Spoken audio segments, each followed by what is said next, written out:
तो अभी अपन देखेंगे जो रेगुलेटिंग एक्ट है उसके बारे में, क्या आया, क्या करा रेगुलेटिंग एक्ट्स में, कौन से में क्या।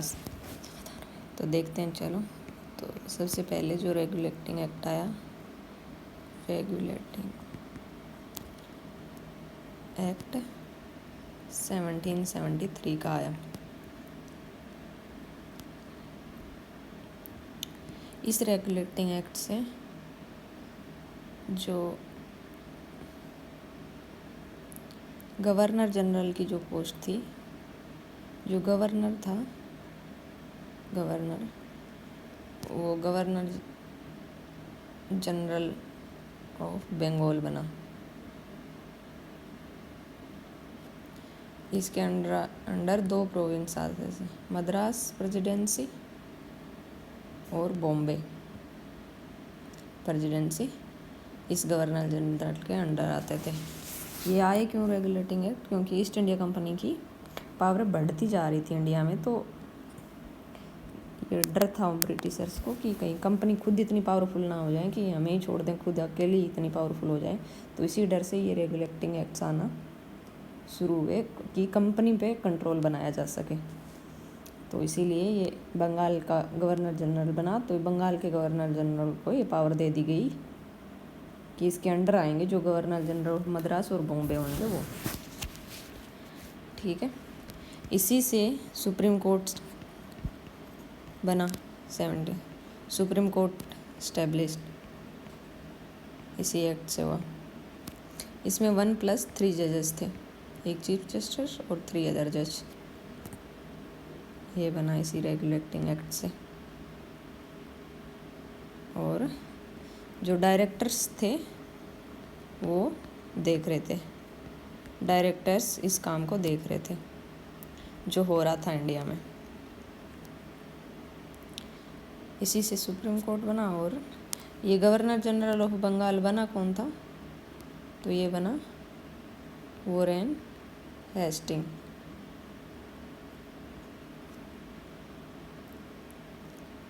ठीक है। इसके बाद आता है, ये 3 चीज़ हुई इम्पोर्टेंट इसमें।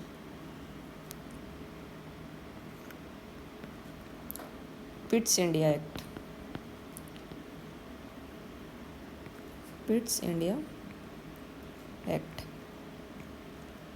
1784 का, 1784 में आया पिट्स इंडिया एक्ट। इसमें क्या हुआ? इसमें board of directors and board of controller ये बने। जो बोर्ड ऑफ डायरेक्टर्स था ये बिजनेस वाले जो मामला थे उनको देखेगा, और जो बोर्ड ऑफ कंट्रोल था वो जो पॉलिटिकली जो चीज़ें हैंडल करेगा वो बोर्ड ऑफ कंट्रोलर। इसमें कितने मेंबर थे? 6 मेंबर का बोर्ड था ये, 6 मेंबर। और इसमें 24 मेंबर्स थे, 24 मेंबर्स। इसमें मतलब गवर्नर जनरल के साथ साथ गवर्नर जनरल तो था ही, प्लस 4 और मेंबर और थे इस काउंसिल में। जो अगर कोई भी काम करेगा तो ये इन 4 मेंबर्स की सलाह पे कोई भी डिसीजन लेगा ये गवर्नर जनरल, जो भी डिसीजन लेगा, और मेजॉरिटी पे डिपेंड करेगा वो। ठीक है। इसमें थे 24 मेंबर्स थे। ये बिजनेस के देखेगा, और ये जो पॉलिटिकल मामला देख रहा है जो ब्रिटेन में बैठा है पिट्स इंडिया एक्ट में। इसमें ये हुआ कि गवर्नर जनरल अगर कोई भी वो करेगा, मतलब इंडिया में किसी भी कोई भी टेरिटरी हड़प रहा है, या इंडिया में किसी भी राजा वगैरह से कोई भी ट्रीटी हो रही है, या कोई भी चाहे फ्रेंडशिप हो रही हो चाहे दुश्मनी हो रही हो, ये पूछेगा ये बोर्ड ऑफ कंट्रोलर से, ये बताएगा इसको कि ऐसा ऐसा हो रहा है। तो यहाँ पे ये बोर्ड ऑफ कंट्रोलर का कंट्रोल हो गया इस पर। कि पूछना पड़ेगा, आप अपने आप नहीं ले सकते डिसीजन। तो ये बोर्ड ऑफ कंट्रोलर का यहाँ ये हो गया, ठीक है। और ये जो भी टेरिटरी जीतेंगे उसको बोलेंगे ब्रिटिश इंडिया नाम दिया इनने पहली बार। इससे पहले नहीं, कंपनी खुद ही कर रही थी सारा काम। अब यहाँ पे इनने ब्रिटिश इंडिया ऐसे नाम दे दिया कि कोई भी अगर टेरिटरी आपने हड़पी है तो वो कहलाएगी British India. British India act हुआ। इसमें ये 2 में डिवाइड हो गया ना, मतलब इसका काम अलग है और इसका काम अलग है। ब्रिटिश इंडिया था ये, ठीक है। इसके बाद आया 1793 का एक्ट।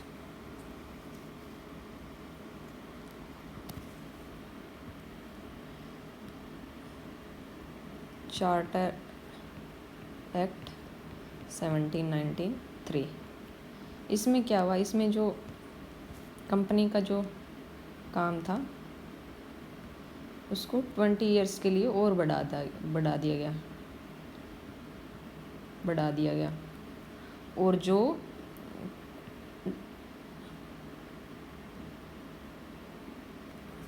कोर्ट ऑफ डायरेक्टर और बोर्ड ऑफ कंट्रोल था, जो बोर्ड ऑफ कंट्रोल था उसकी सैलरी जाएगी इंडियन रेवेन्यू से। इनकी सैलरी जाएगी इंडियन रेवेन्यू से। ये 2 चीज़ करी इसने चार्टर एक्ट 1793 में। इसके बाद 4th आया चार्टर एक्ट 1813 का। इसमें क्या हुआ, इसमें हुआ जो कंपनी की जो मोनोपोली थी ना, वो ख़त्म कर दी गई। मोनोपोली, कंपनी की मोनोपोली ख़त्म हो गई इसमें। और कंपनी को सिर्फ ट्रेड विद चाइना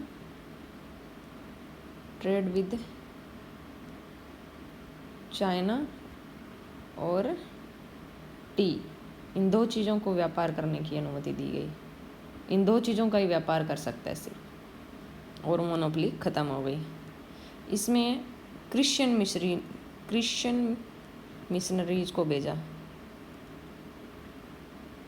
कि आप इंडिया में जैसे चाहें वैसे क्रिश्चियन धर्म को प्रमोट कर सकते हैं। क्रिश्चियन मिशनरीज को भेजा। जो फर्स्ट क्रिश्चियन मिशनरीज था वो कौन था, थॉमस अपोस्टल, जिसने थॉमस चर्च है ना, जो थॉमस चर्च कहाँ पे है, केरला में, उसकी स्टैब्लिशमेंट करी। फर्स्ट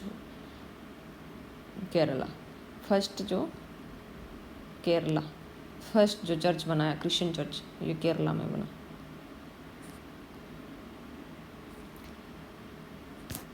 ठीक है। और एक जो, ठीक है, ये हो गया 1813 में क्रिश्चियन मिशनरीज। इसने 1 लाख रुपए इंडियन एजुकेशन को दिए, इंडियन एजुकेशन के लिए दिए रखे। ये 3 चीज़ें करी इसमें।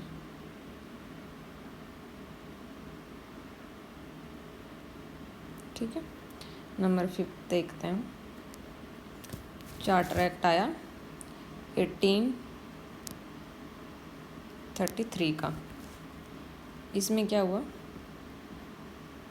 इसमें हुआ जो गवर्नर जनरल ऑफ बंगाल था उसको गवर्नर जनरल ऑफ इंडिया बना दिया गया। फर्स्ट जो गवर्नर जनरल ऑफ इंडिया था वो कौन था, विलियम बेंटिक। और इसमें मेंबर काउंसिल में कितने मेंबर्स रखे गए, जो मेंबर काउंसिल थी उसमें 3 और लोग थे।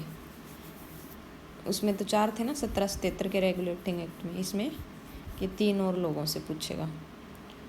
और जो एक मेंबर होएगा वो नहीं 4 ही लोगों से पूछेगा, पर इसमें जो एक होएगा वो लोग की जानकारी रखने वाला होएगा। वो वोटिंग पावर नहीं होगी इसके पास, पर ये लोग की जानकारी रखता हो। जैसे 1834 में आया, इस्टेब्लिश हुआ लॉ कमीशन मैकोले के टाइम पे। फर्स्ट कौन था जो मेंबर इसके लिए अपॉइंट हुआ? मैकोले था। ठीक है, 1833 में। इसमें ओपन रिक्रूटमेंट का सिस्टम आया, रिक्रूटमेंट यूपीएससी के लिए, पर ये इसमें बस रखा गया ये प्रपोजल, ये सक्सेसफुल नहीं हुआ क्योंकि ये कंपनी नहीं चाहती थी कि ये इंडिया के लोग ऑफिसर्स बने और हमारी बगल की सीट पे बैठे, ऐसा नहीं हो सकता। और इसमें जो स्लेवरी का सिस्टम था उसका एंड कर दिया गया, स्लेवरी एंड। ये हुआ 1833 के।